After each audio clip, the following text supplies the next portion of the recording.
نیکولای پاتروشف رئیس شورای امنیتی روسیه امروز به تاجیکستان سفر کرده است و میان دفترهای شورای امنیتی دو کشور مشورت‌های صورت گرفته است. طبق بعضی معلومات‌ها در این سفر پاتروشف چند گفت و شنیدها با شخص اولی تاجیکستان پشت درهای بستنی صورت می‌گیرد.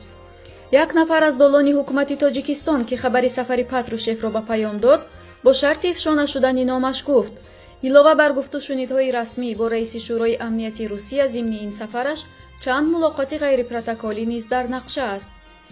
اما این منبع گفت و شنیدهای غیر پروتکلی چه موضوعهایی را در بر خواهند گرفت اظهار بیخبری کرد.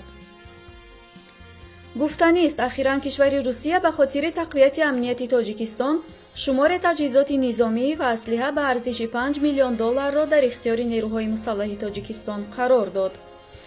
فرمانده منطقه نظامی روسیه گفت تاجیکستان شریک کلیدی روسیه در منطقه آسیای مرکزی است و مسکو در چارچوب برنامه نوسازی نیروهای مسلح ملی به تقویت توان دفاعی آن کمک می‌کند. پیش از این روسیه سامانه SC فیوریت را برای اولین بار در اختیار پایگاه نظامی 201 در تاجیکستان قرار داد.